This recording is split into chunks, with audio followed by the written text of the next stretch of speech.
Vamos a comenzar nuestro estudio en esta nueva oportunidad que el Señor nos da. Bienvenidos a todos los que están en Facebook, en este lugar. Y aunque no ven a la congregación, pero son parte de nuestra congregación, todos los que reproducen los videos, son muchas las reproducciones en la semana, así que agradecemos a todos los que miran y quieren conocer algo más de la palabra de Dios. También saludamos a los que son parte del grupo de WhatsApp de la iglesia, Salvos por Gracia.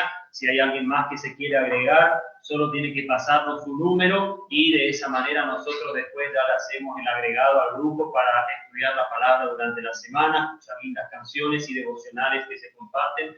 Así que bienvenidos todos y vamos a entrar a lo que es el punto número 4, pero en realidad estamos en el punto 3 de nuestra enseñanza que comenzamos con el reino de Dios y Jesucristo. Pero hoy vamos a ver, o empezar a ver, porque no vamos a poder todo porque lleva mucho tiempo, pero me interesó mucho que desarrollemos este punto para que entendamos bien y vamos a ver enseñanzas de Jesús sobre el reino.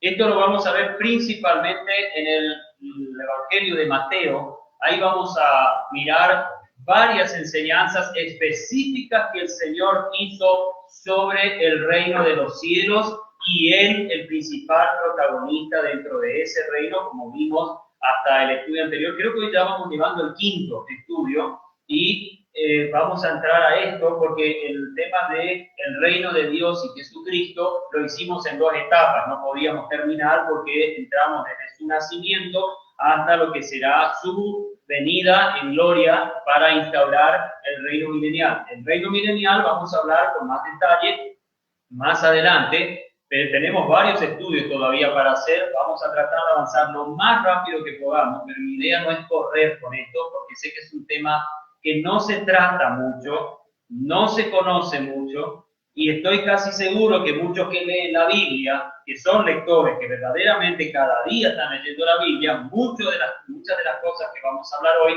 ni siquiera se dieron cuenta en una simple lectura de la palabra de Dios. Como hemos dicho ya desde el primer estudio, y lo vamos así como aclarando y ratificando en los estudios que vamos siguiendo, reino de los cielos no es lo mismo que salvación, ni viceversa, y reino de los cielos se lo gana por pura obra, salvación por pura gracia. ¿Entienden? Bueno, con esto ya les dejé bastante completados a todos. De hecho, de todas las veces que estuvimos hablando, y en especial el primer estudio, muchos hasta capaz que se habrán quedado pensativos, la verdad que ni sabía de esta parte, pero quiero que veamos hoy con las enseñanzas de Jesús sobre el reino. ¿Por qué les digo que el reino de los cielos sí es por pura obra, sí es por puro trabajo, mucho esmero, mucho esfuerzo, mucho sacrificio? Demanda ser un ciudadano del reino para poder reinar con él en gloria. Repito el versículo con el que terminábamos en el estudio anterior. Si sufrimos con él, reinaremos con él. ¿Entienden? Por eso, el reino de los cielos implica trabajo, esfuerzo, lucha, renuncias, aflicciones, pruebas, tribulaciones. Todo lo que podamos agregar en esta lista lo pueden tener. La salvación no tienen que hacer nada. Nada quiere Dios para llegar a la salvación. Sí, un alma contrita y humillada, dispuesta a creer y por la fe recibir a Cristo como Salvador personal, porque la obra por la salvación ya la ha hecho el Señor Jesucristo. También hubo obra por la salvación, pero no la hace ni usted ni yo. Lo hizo nuestro Señor Jesucristo, y para obtener la vida eterna simplemente tenemos que creer que lo que Él hizo y lo que Él sufrió, luchó y todo lo que Él vivió es lo que hizo para nuestra salvación. En relación al reino, como dijimos, no es así, no es lo mismo, así es lo mismo. Cuando vamos a estudiar más las cartas de Pablo y el reino, y las de Juan y las de Pedro, van a ver que muchas veces cuando se refiere al reino de los cielos se está hablando de lo relacionado a el trabajo y a cuidar nuestra vida cristiana. Por eso la expresión no heredarán el reino de los cielos no es lo mismo no heredarán la salvación. no tiene nada que ver una cosa con la otra, y el reino de los cielos, en gran parte, aunque como les dije ya varias veces, la iglesia es parte del reino de los cielos, que la vamos a ver más detenidamente, pero el reino, principalmente aquí en la tierra, y que a vos nos lleva y nos converge hacia el milenio, es principalmente para Israel, no es tanto para la iglesia. Repito, la iglesia está dentro del reino de Dios, porque el reino de Dios, como vimos en el primer estudio y en el segundo, abarca todo. Abarca la creación de lo celestial, de lo terrenal, abarca todo lo que es el rey, la nación de Israel, todas las promesas, los pactos, todas las profecías que se hicieron en relación a esta nación, abarca el ministerio de Cristo desde su nacimiento hasta su ascensión, como logramos terminar en el estudio anterior, y hoy vamos a ver lo que Jesús enseñó sobre el reino, lo que Él quería que se sepa de su reino y cómo sería la vida moral y social del reino, cómo va a ser la historia y el proceso y desarrollo del reino, lo que va a ser la vida moral y todo lo que es la vida social.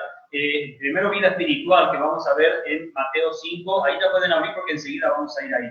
Mateo capítulo 5, 1 al 16, está hablando del aspecto espiritual y el aspecto de consagración en el reino, que son las 9 bienaventuranzas, más lo que el Señor dijo hasta lo que es la sal de la tierra y la luz del mundo, el versículo 16. En el punto 2 de las enseñanzas sobre el reino, vamos a ver, obviamente lo vamos a leer todo porque abarca desde el versículo 17 del capítulo de Mateo hasta el capítulo 7, versículo 29, que es el último versículo del Sermón del Monte. Todo el Sermón del Monte, desde el versículo 17, nos habla de la vida moral, social y política del reino. Repito, no vamos a tratar todo, vamos a ver versículos específicos nomás para entender un poco lo que quiere decir Jesús a lo largo del Sermón del Monte igual acá.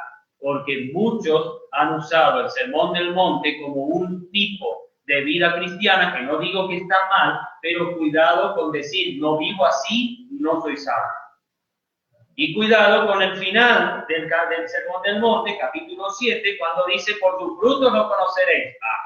Usted no vive la vida del reino como dice el Sermón del Monte, entonces usted, chao, perdió su salvación, se va a ir a quemar en el infierno porque no supo hacer lo que tenía que hacer.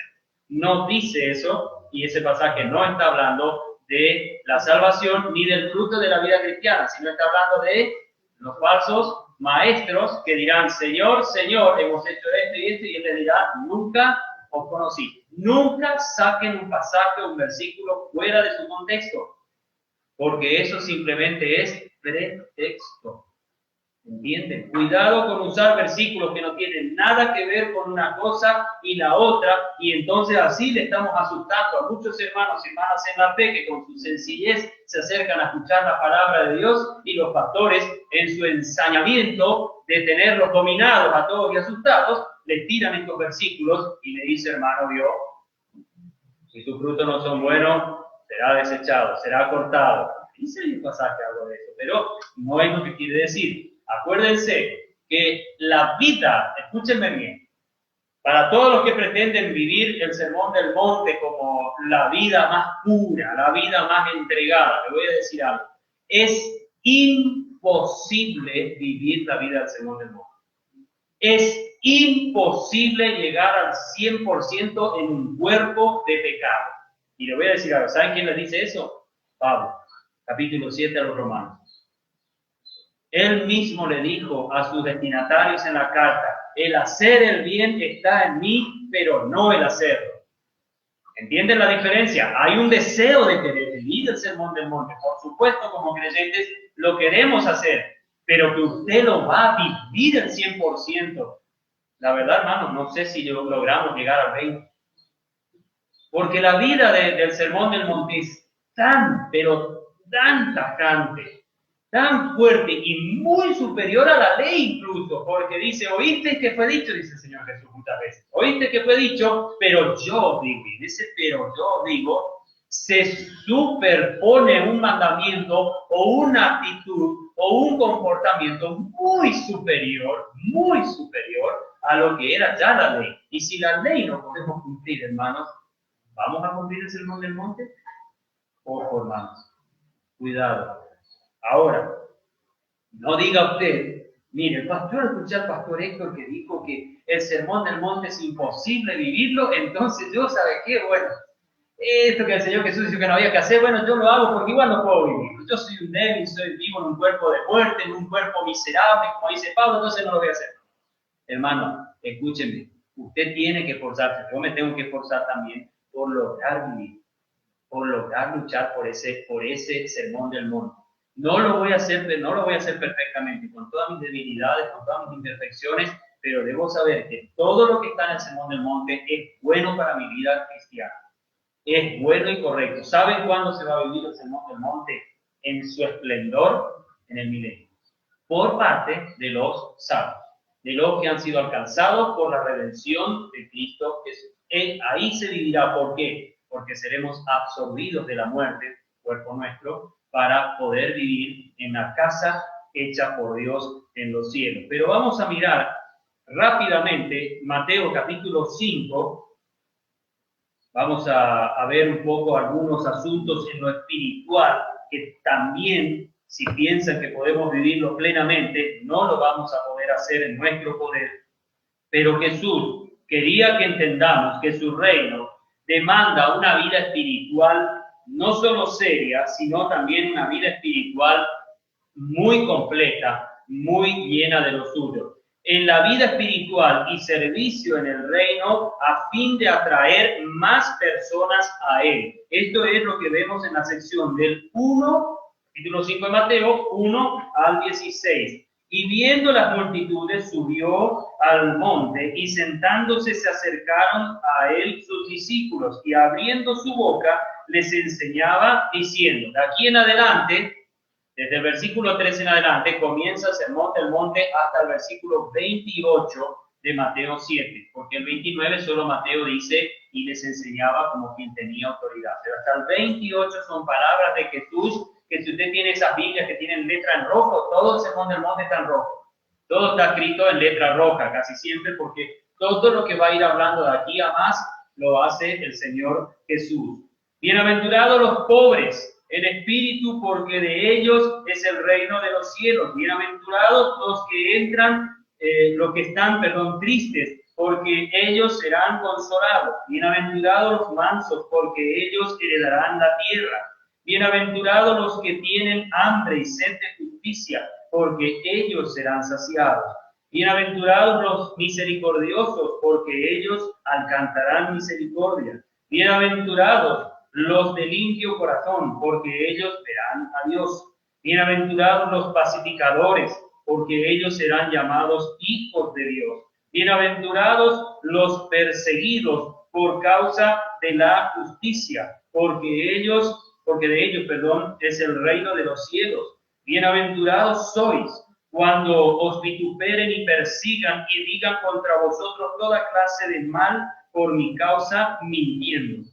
Gozaos y alegraos, porque vuestra recompensa es grande en los cielos, porque así persiguieron a los profetas que fueron antes de vosotros. Vosotros sois la sal de la tierra, pero si la sal perdiere su sabor, ¿con qué será salada? Ya no sirve para nada, sino para ser echada fuera y hollada por los hombres. Vosotros sois la luz del mundo. Una ciudad asentada sobre un monte no se puede esconder. Si se enciende una lámpara y se pone debajo del almud,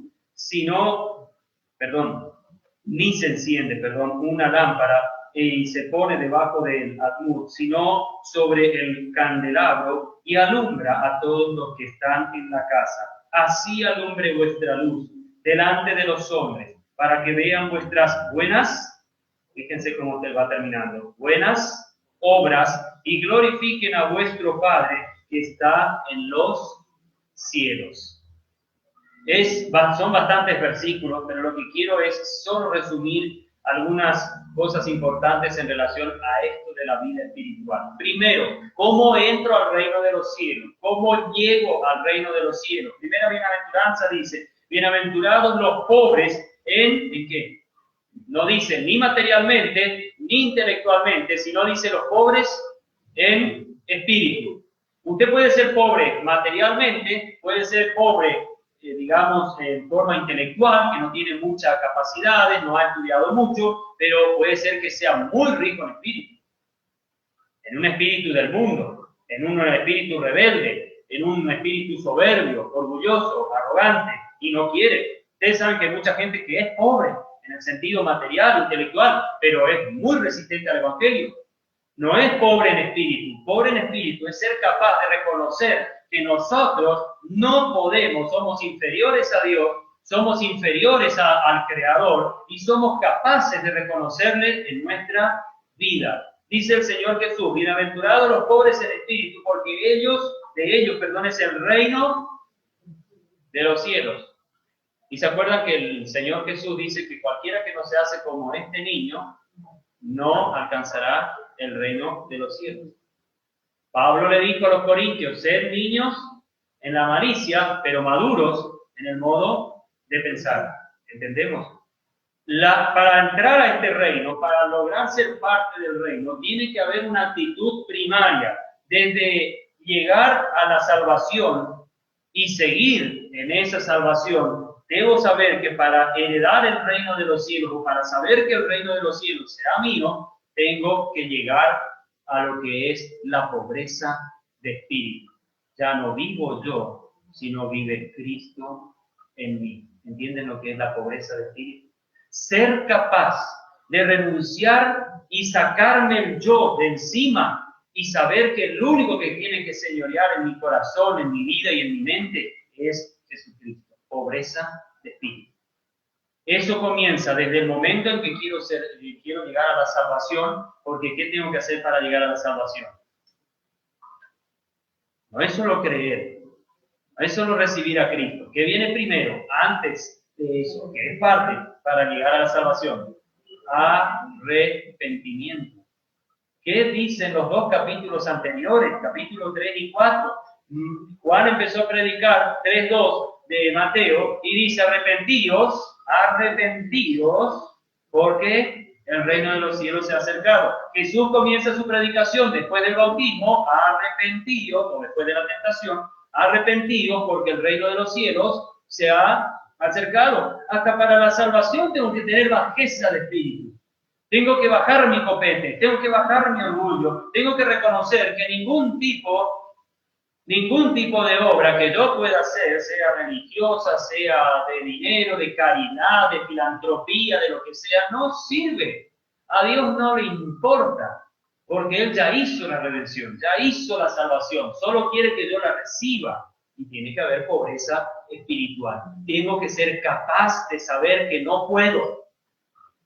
No sirvo para salvarme por mí mismo. No me sirve nada de lo que tengo para salvarme. Y quiero decirles algo. Esa actitud debe perdurar hasta el día del ataúd. Hasta el día que me pongan en un cajón, en un ataúd, yo tengo que seguir en pobreza de espíritu. Repito lo que les dije de Gálatas 2:20. Ya no vivo yo, sino que vive Cristo en mí. Cuando llego a esa plenitud de pensamiento y llego a desarrollar mis conceptos en Cristo Jesús, entendí, o por lo menos ya comprendo mejor lo que es pobreza de espíritu. Bienaventurados los que están tristes, porque ellos serán consolados. Quiero decirles que la pobreza de espíritu también trae muchas veces tristeza, lloro y a veces hasta impotencias, porque sabemos que no pertenecemos a un reino del mundo, sino que pertenecemos a un reino celestial, y el reino del mundo nos acosa y nos está hostigando constantemente. Pero cuando usted muchas veces recibió a Cristo después de una vida de despilfarros, o muchas veces vida que se ha llevado muy mundanamente, ¿cuántos han recibido a Cristo con lágrimas y han recibido la consolación del Espíritu Santo cuando les produce el nuevo nacimiento en ellos? ¿Cuántos lloran como creyentes? ¿O no dice Pablo, Romanos 12, cuando habla a la iglesia en lo que son los deberes fraternales, y le dice, llorad por los que lloran? Hermanos, muchos creyentes lloran muchos creyentes están sufriendo y tienen lágrimas no de cocodrilo, son lágrimas verdaderas, lágrimas que salen de un profundo ser que está entregado a Cristo, pero está luchando. Usted, hermano, y yo tenemos la gran bendición, si podemos decir, de Dios, que estamos en un lugar del mundo donde el cristianismo es de alguna manera permitido y valorado. Pero muchos de nuestros hermanos en la fe, en otras latitudes del mundo, no viven lo que lloran porque se dan cuenta que es grande la lucha. Lloran porque un padre lo matan, lloran porque una hija es violada por los agresores, porque no quieren recibir quizás la shaira o no quieren recibir la religión cual sea esta que haya en la India o en países del Medio Oriente. Hermanos, ¿qué pensamos? ¿Que todos los cristianos son felices? Sí hay gozo, no cabe duda, pero muchos lloran, muchos sufren, pero ellos recibirán consolación. El reino de los cielos no todo es alegría. Es gozo, pero no todo es alegría.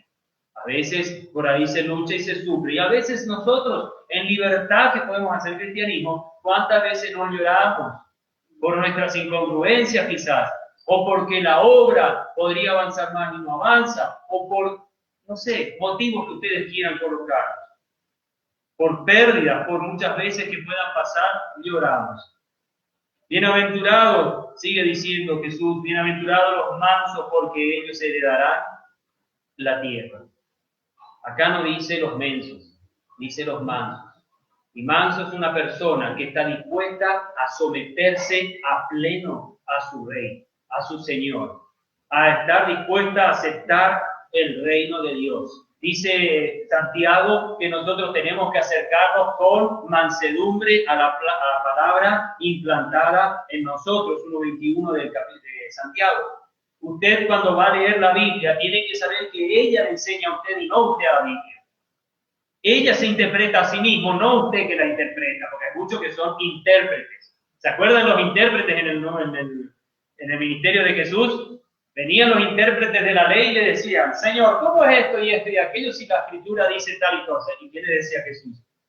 Erráis ignorando ¿qué?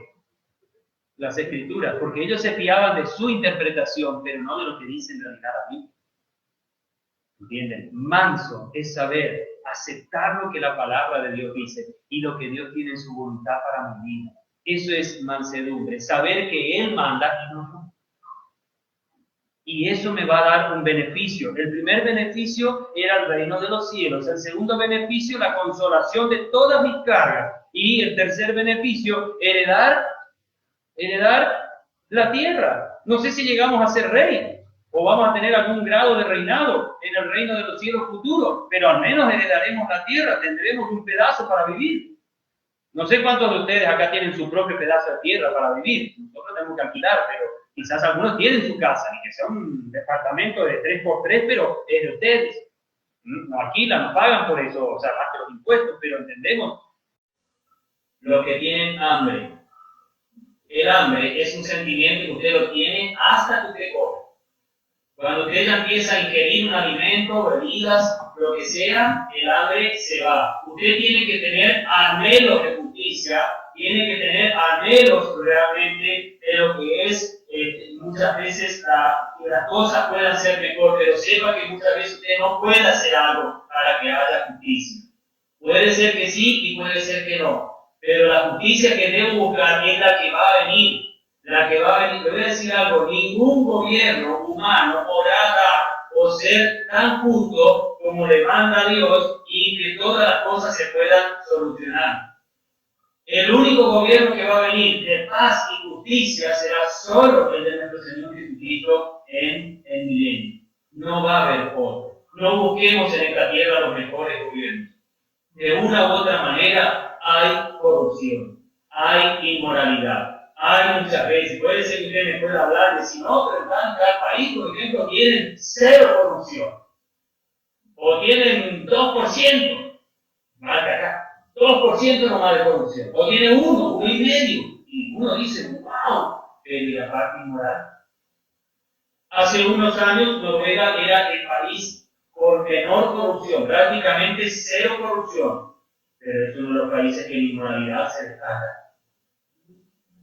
Eso también es parte de lo que hay que solucionar. No es solo la parte económica, no es solo la parte política, sino la parte de la justicia, sino que también la parte de lo que es la moral de la sociedad. Es corrupción.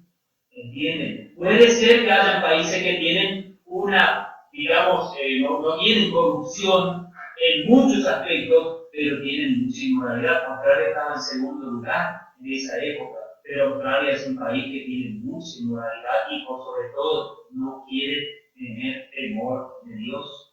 Es un país que no le importa nada de Dios.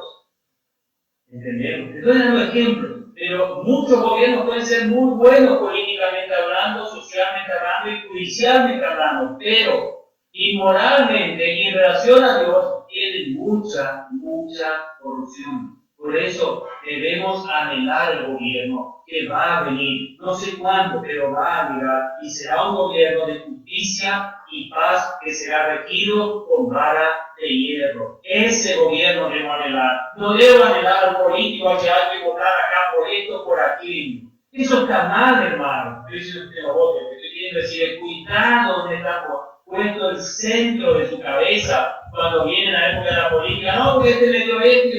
Estoy cansado, hermano, de ver en el Facebook cómo discuten por los políticos. Qué pena ver a los cristianos discutiendo por este político y por aquel político, incluso propagandeándolo con todas sus corrupciones. Hermanos, no hagamos eso. Bienaventurado el que anhela esa justicia, la que viene de arriba, la que va a venir un día y se instaurará acá, pero no es ahora, hermano. Si usted puede hacer algo para que se alcance cierta justicia en algún área de su barrio, de su pueblo, está bien, hágalo si se da la oportunidad. Pero hermanos, no esperemos que por nuestras marchas, por nuestras quejas en las redes sociales y todo eso, va a haber justicia. Mentira, hermanos. No va a haber nada, va a haber peores cosas todavía. Porque el propio Jesús dijo, se multiplicará la maldad. Se va a multiplicar. Seguimos un poquito más. Bienaventurados los misericordiosos, porque ellos alcanzarán misericordia. ¿Se acuerdan lo que le dijo varias veces el Señor Jesús a los fariseos? Misericordia quiero y no sacrificio. Misericordiosos, hermanos. Misericordiosos.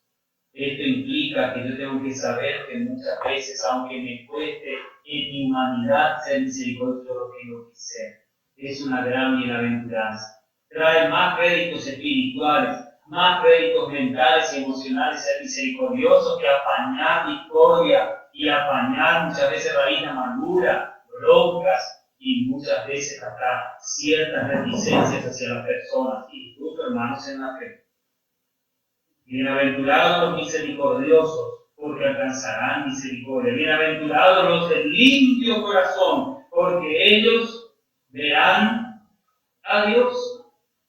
Y en este pasaje hay algo interesante, porque bueno, la limpieza de corazón es muy difícil, pero la Biblia nos habla ya en el proverbio que por sobre toda cosa guardada, guarda que tu corazón. Tenemos que aprender a guardarlo, a dejarlo limpio, bien reservado en Cristo, para poder estar puros. A mayor vida con Cristo, mayor limpieza espiritual estoy teniendo. Si hay un esfuerzo de mi parte, entonces esto se va a alcanzar, porque ellos verán a Dios. ¿Se acuerda de Dios? Capítulo 12, versículo 14, que le dice que no se halle una raíz de amargura en vosotros para que sigamos la paz, dice, sigan la paz con todos y que no haya ninguna raíz de amargura para que otros no puedan ver al Señor. Acordémonos algo, hermano, que es importante que sepamos. Muchas veces las rencillas en la iglesia no son porque hubo pecado, son porque los hermanos son amargados, son personas no limpias de corazón. Y quiero decir, si usted cree que todos nosotros vamos a presentarnos delante de sí, vamos a ver al Señor, vamos a verlo, si no cabe duda, pero creen que vamos a estar a la vista de sus ojos y verlo a Él eternamente y para siempre, no es para todos eso. Lean a la iglesia de la Odisea cuál es el premio del que venciere en la iglesia de la Odisea. Se sentará en mi trono. Una promesa muy fuerte. Hasta que no puedo creer. Si no fuera porque el Señor Jesús le dijo a la iglesia, yo no iba a creer, porque ¿quién se va a sentar al lado de su trono? Cerca del propio Señor Jesús. Pero esto demanda un gran esfuerzo, pureza de corazón. Esto quiere decir que usted tiene que renunciar a todo apetito mundano. Casi imposible, ¿no? Casi difícil. Pero en la misericordia del Señor posiblemente algunos lo van a alcanzar. Bienaventurados los pacificadores, porque ellos serán llamados hijos. ¿Hijos de qué? De Dios. ¿Qué es pacificar, hermano? ¿Qué entendemos nosotros por pacificar en el Evangelio, en el reino de Dios?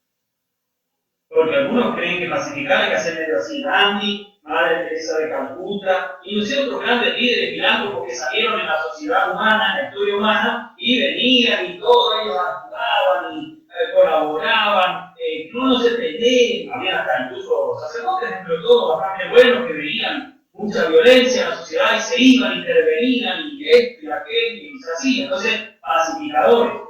Yo no estoy diciendo que eso está mal, si alguien lo quiere hacer, si alguien quiere dedicarse a esto, pero hermanos, ¿cuál es la paz que prometió el Señor Jesús? Y acá también el oído. El Señor Jesús dijo, mi paz os dejo, mi paz os doy, pero mi paz no es como la que el mundo da. ¿Bien? Usted en el mundo puede ser un pacificador, puede ser si quiere un tipo Gandhi, puede ser un tipo, no sé, de otro personaje muy bueno como Confucio, Siddhartha Gautama, llamado Buda, y otros más que vinieron a lo largo de la historia humana para ser así, para que todo paz, amor, y decían los rocanroleros, rock and roll. Todo era, ay, qué lindo. Una hierba acá, otra hierba acá, una fruta acá y todo. Todos son llenos de emociones buenas.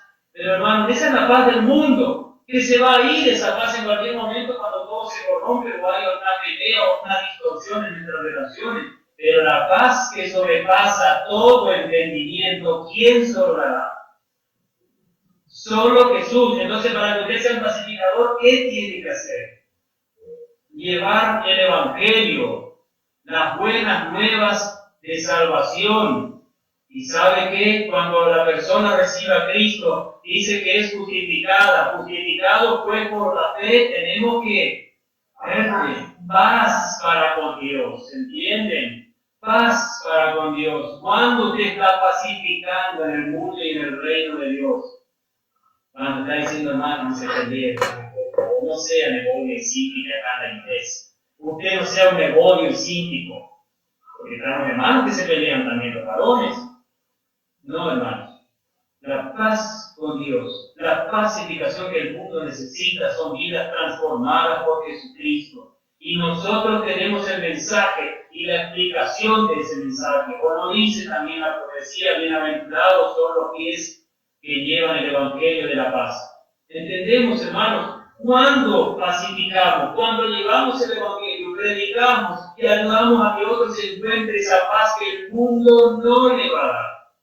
Hay un cantante que pasamos por la radio, se llama Nelson Nea, no sé si escucharon de él alguna vez. Era un discípulo, era lindo, le apareció, está la presencia del Señor, y él tiene un recitado poético en una canción, pero tipo algo salmístico así, y en una parte, él habla del amor verdadero, pero en una de las partes de esa canción, él dice, un carente a otro carente quiere dar amor.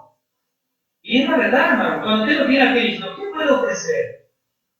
Porque es lo que dijo el Señor Jesús, ciegos, guías de ciegos. Usted no puede dar lo que no tiene, pero si usted tiene a Cristo en el corazón, si usted tiene paz en su corazón, y tiene un corazón limpio, y verdaderamente tiene conocimiento del Evangelio, entonces usted tiene lo que da. Aunque esa persona no sepa todas las cosillas que usted pueda tener, pero si usted le predica el Evangelio y esa persona recibe a Cristo como Salvador personal, esa persona recibió la paz que nadie en el mundo le va a dar. Nadie le va a dar. El dinero puede darnos cierta paz. Una buena familia también nos puede dar cierta paz. Buena gente a nuestro alrededor también. Un buen trabajo también nos puede dar cierta paz, cierta tranquilidad. Pero la verdadera paz que sobrepasa todo entendimiento, solo se la obtiene en Cristo. No hay otra forma de obtenerla. No existe. de otra manera para poder verla. Dice, incluso serán llamados hijos de Dios. ¿Por qué serán llamados hijos de Dios?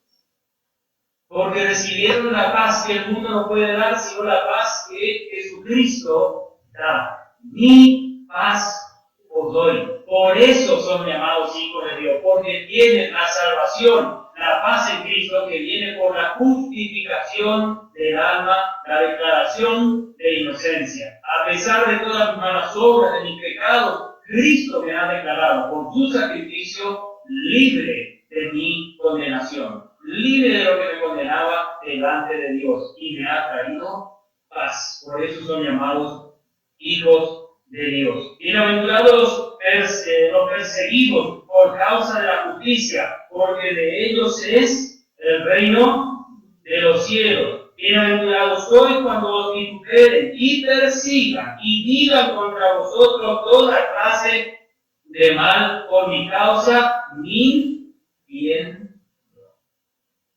Bienaventurados cuando os persigan. ¿Ya le persiguieron a usted porque es cristiano o cristiana? ¿Ya le han hecho alguna persecución? Quizás puede ser que lo vendieron con un látigo a pegar o con una espada a decapitarlo. Puede ser que todavía no llegó a eso. Pero le han perseguido porque usted es cristiano, cristiana. En su trabajo no le miran un poco feo cuando usted no quiere hacer alguna cosa.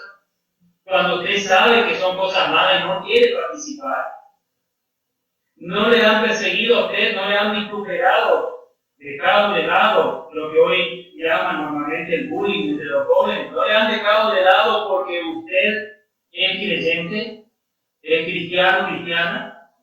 No le han puesto a usted como una persona ingrata en el grupo de los que trabajan, o los estudiantes, por ejemplo, los jóvenes que van a la facultad, a la universidad, al secundario.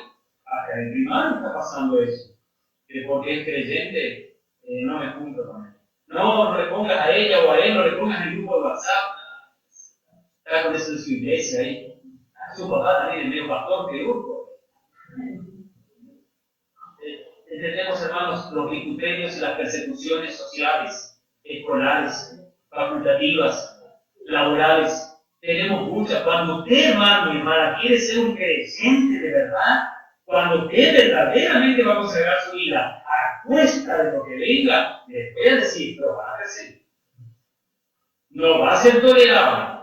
No va a ser una persona que le van a querer tolerar, porque usted no puede, ellos no pueden entender que usted no encaja en el baile, que usted no encaja en la parreada, en la birrada. Usted no va a hacer esto, no va a hacer aquello, no va a la casa paga, no se va a la carpa. ¿Cómo puede ser eso? Estamos organizando esto y aquello, y no siempre no, no. ¿Y qué es? ¿Cómo te divertís vos?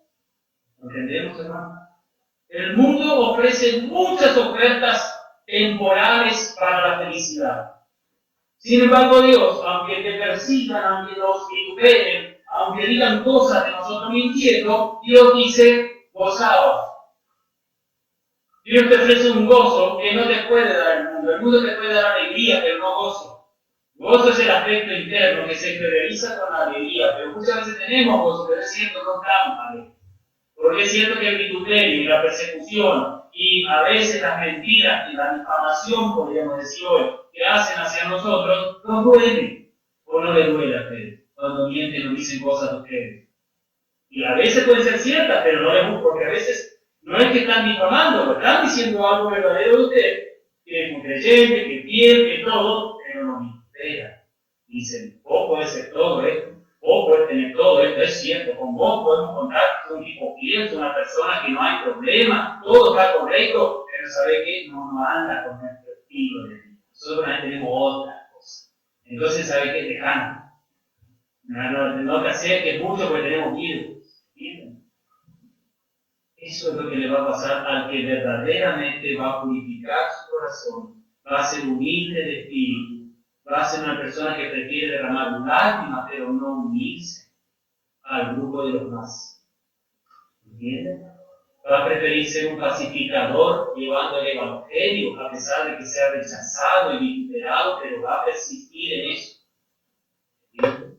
Va a buscar la justicia no de él, no la que pueda impartir él en su testimonio, la justicia de Cristo que le impide a esa persona, que pueda alcanzar ese futuro reino Gozaos y alegraos porque vuestra recompensa es grande en los cielos, porque así persiguieron a los profetas que fueron antes de vosotros. Hermano, cuando ustedes sufran vituperios, mentiras, persecuciones, a veces, no sé, celos, que tienen celos de ustedes y un montón de otras cosas más, sabe que acuérdense que otros también soportaron como que la batalla, la sobrellevaron.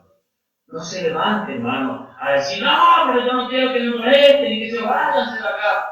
Yo soy santo y ustedes que todos. Eso, con esa actitud no vaya, hermano. Usted cállese. Lleve, como decíamos hoy, lleve su carga al Señor y deje que ellos sigan hablando. Deje que ellos sigan diciendo un montón de cosas. Hace un tiempo atrás mi vecino venía y me decía, chisa, vecino, era la otra, yo que va que y que yo también esto y que aquello. Y le digo, ¿sabes qué? Déjala, no, te la es gratis. Nadie te debe hacer, no se paga impuesto por hablar, deja que hable nomás, deja que diga. Y qué problema hay que diga. Todavía que ir y decirle buen día, ¿cómo le va? No importa que no le salude, usted vaya y dígale buen día, porque usted le sigue respetuoso. ¿Entendemos? No estoy diciendo que lo diga en forma adrede, como un canto peito. Vaya con respeto y le dice buen día, ¿cómo le va? Y sigue caminando, sin molestar mucho por la duda. Pero entienden, hermano, que hay que orar por esos vecinos que hablan de nosotros. Hay que clamar por ellos. Porque es cierto, nos molesta que van y le dicen a la verdulera, al supermercadero y al otro en la ferretería y a todos le están hablando de nosotros. No entienden qué va a hacer. No les queda otra, pero a la vez están haciendo una buena propaganda de usted.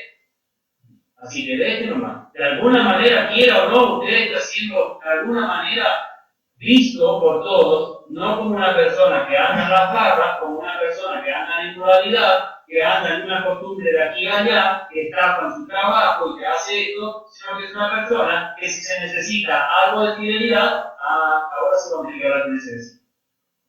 ¿Entendemos lo que quiero decir? Usted, hermano, gócese, porque sepa una cosa, que aunque usted toda la vida tenga que sufrir acá, sepa una cosa, Dios tiene algo grande para ti. Dios sabe lo que usted está pasando, sabe muy bien lo que usted está sufriendo, lo que usted está luchando, lo que usted está llorando, lo que usted muchas veces está pesando de que no puede dormir de tanto peso que tiene, emocional, espiritual y sentimental puede ser. De tantas formas usted puede tener, mucho peso, pero sabe que sepa que el Señor dio todo eso, sabe todo eso. Vosotros sois la sal de la tierra, pero si la sal perdiere su sabor, ¿con qué será salada? Ya no sirve para nada, sino para ser echada fuera y hollada por los hombres. ¿Qué es la sal en la antigüedad? Ya hemos hablado varias veces, pero sabe que allá en Levítico capítulo 2, creo que es el versículo 11, ustedes verifíquenlo después, verifíquenlo después. Pero en Levítico capítulo 2 dice que toda ofrenda que se iba a presentar debía estar sazonada con sal. Pablo le dice a los colosenses, versículo del capítulo 4, versículo 6, que toda palabra de vosotros sea sazonada con sal. ¿Qué es la sal? ¿Ustedes saben lo que es la sal en la antigüedad? Era un elemento indispensable para la conservación de alimentos y para la conservación de otras cosas. No es solo, imagínense, ¿saben de dónde viene la palabra salario? La sal tenía tanto valor que a veces valía más que el oro. Porque para que una persona en su casa pudiera tener alimentos que perduren, porque eran personas que trabajaban quizás una vez a la semana, una vez al mes, compraban lo que podían, pero para preservar carne, preservar ciertos alimentos, tenían que hasta la leche se salaba. Entonces él desalinizaba eso, para que no pierda sus propiedades. Se tenían que hacer eso porque la sal era un conservante, un purificador, no deja que nada penetre.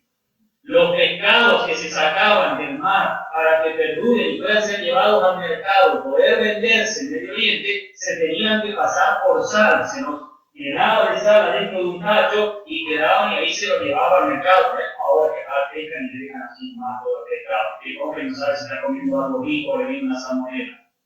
¿Entienden? No, antes se hacía todo ese proceso para que el alimento, no había heladera, hoy se pone en la heladera, todo bien. Cámara frigorífica y todo eso hay, pero antes no existía. Hermano, su vida, su corazón, Su mente tiene que estar purificada por la sal de nuestro Dios, por ese elemento que es su conducta, que es la vida que Cristo hace a través tuyo, a través de usted hacia el mundo, hacia los hermanos primeramente y hacia el mundo. Aprendamos, hermanos, a ser sal, a ser personas que tenemos un mensaje puro, que tenemos palabras sabias, palabras prudentes, que de nosotros no van a salir cosas raras, palabrotas de nuestra boca. ¿Entendemos, hermanos? Es importante que sepamos vivir la sal y saber que tenemos que dar sabor en una sociedad que está insulsa con inmoralidades y todo tipo de pecados. El creyente no puede ser una persona que está hablando y desboca pecados con su boca. Acá son todos santos, todos espíritus, pero allá afuera es el otro espíritu, no es el Espíritu de Dios. No puede ser así. Nosotros estamos en una sociedad que nos está viendo. Jesús está, toda nuestra bienaventuranza y todo esto que viene del versículo 13 en adelante, es lo que la gente ve en obras de nosotros. Es lo que dice el versículo 16, pero vamos a 14:15. Vosotros sois la luz del mundo, una ciudad asentada sobre un monte, no se puede esconder. Si se enciende una lámpara y se pone ni se enciende una lámpara y se pone debajo de un almud, tipo cajón, sino sobre el candelabro y alumbra a todos los que están en la casa. ¿Qué vela? ¿Qué reflejamos a la gente? ¿Ya saben en nuestro barrio que somos creyentes? ¿Ya todos nuestros vecinos saben que somos creyentes?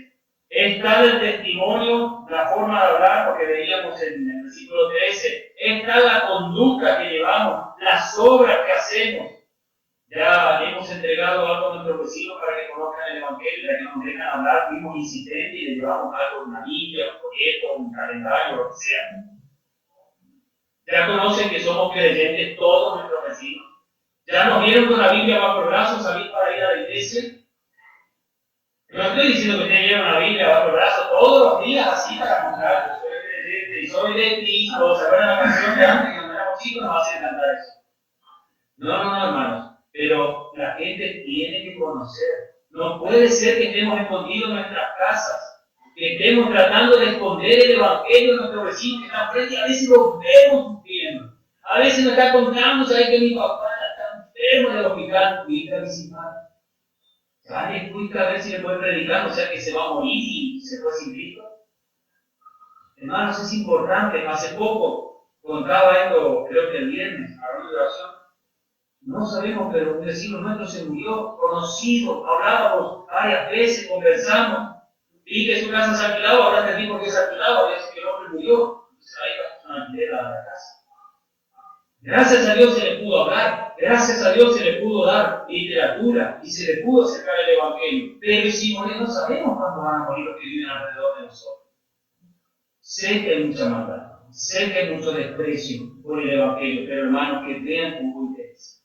Pero un interés genuino de amor, un interés pacífico, un interés de verdadero aprecio, que no importa lo que hablan de nosotros, igual buscamos ayudar para que conozcan a Cristo como Salvador personal. Así alumbre vuestra luz delante de los hombres, para que vean. Los hombres no van a creer en el Evangelio si no ven algo de ustedes. Para que vean, dice Jesús, vuestras buenas obras y glorifiquen a vuestro Padre que está en los cielos. Ese glorificar al Padre que está en los cielos no siempre, hermano, no siempre será por lo bueno que usted hace. Pero el solo hecho que a ellos les moleste que usted es cristiano y no les gusta, ya están glorificando a Dios. ¿Por qué? Por las buenas obras que usted hace. ¿Recuerda lo que dice allá Efesios capítulo 2, versículo 10? Porque tuyas somos creados en Cristo Jesús, ¿para qué? Para buenas obras. Tito capítulo 2 también dice que ha hecho un pueblo para buenas obras, celoso de buenas obras. Que ese sea el celo bendito que usted tenga, de solo dar bien. No nos cansemos de hacer el bien, dijo Pablo. No nos cansemos de hacer el bien. El que sabe hacer el bien, dice Santiago, y no lo hace, que le es pecado. Usted se va a convertir en una sal insípida que va a ser pisoteada por su mal testimonio en el mundo, porque no ha querido manifestar la luz de Cristo a través de usted. Usted es un reflector, como siempre digo, usted es un reflector de la luz de Cristo. Por eso dice que usted tiene que alumbrar. Ahí usted tiene un reflector. No lo tiene mucho porque tiene una fuerte en el ojo. Pero ustedes ven que en el centro hay una luz, pero ¿qué refleja la luz de esos LEDs que están ahí adentro? El reflector, la chapa de aluminio que está todo alrededor para que se refleje la luz. Usted, Cristo es su luz, es la luz en su corazón. El que cree en mí no andará en tinieblas. Yo soy la luz del mundo, dijo. El que cree en mí no andará en tinieblas. Pero él dice que sus obras son esa luz de él que alumbra a los hombres para que glorifiquen al Padre Celestial. Sea porque ellos no acepten su luz o porque la acepten, pero glorifican, porque usted es un creyente que vale. Usted es un creyente que ama al Señor, pero que ama a los pecadores, que ama a los que están en el mundo. Y por supuesto también aquí nos está amando a los hermanos y hermanas en la fe. Hermanos, cuidemos y valoremos lo que Cristo hizo por nosotros. Valoremos ese reino que Él nos está ofreciendo ahora para empezar a vivirlo y practicarlo. Ahora nos está dando la posibilidad de empezar a vivir el reino. Y le voy a decir algo, que el sermón del monte, como dijimos al principio, es duro de vivir. Es difícil, le voy a decir algo que no teníamos en israelitas, pero usted y yo sí tenemos. Tenemos el Espíritu Santo. Y el Espíritu Santo nos va a ayudar. En el poder de Él podemos llegar a buenos grados de espiritualidad, de emociones, de lo que es obrar para el Señor Jesucristo. Pero aprendamos a amansarnos delante del Señor, a humillar nuestro corazón y saber que Él tiene que ser el Señor. Puedo asegurarles que el verdadero gozo lo van a encontrar, la verdadera paz la van a encontrar. Y que Dios nos ayude y nos dé fuerzas para empezar a palpar las vivencias del reino. No viviremos como en el reino milenial cuando llegue el reino de Dios y su justicia, pero podemos empezar a palpar la vida. Podemos comenzar a ver lo que es vivir justicia, en paz, en misericordia, en mansedumbre y en humildad de espíritu. Que Dios nos ayude y que sea nuestro motivo de oración para ser mejores ciudadanos del reino. Padre nuestro, gracias por tu palabra y gracias por lo que nos enseña ella a cada uno de nosotros. Gracias, Señor, por lo que nos das y nos bendices. Pedimos que nos ayudes, que nos dirijas y que nos des fortaleza espiritual para vivir en un mundo de maldad. Tu apóstol lo describió, que vivimos en una generación perversa y oscura. Pero, Señor, que podamos resplandecer como luminares en ella para que más almas lleguen a los pies de Cristo, para que más personas sean animadas al Evangelio y para que aquellos hermanos que posiblemente están un poco descarriados o no se sienten con fuerza para seguir puedan ver aliento de tu parte a través de nosotros. Gracias, Señor, por lo que nos das y bendices. En el nombre de Jesús. Amén. Amén.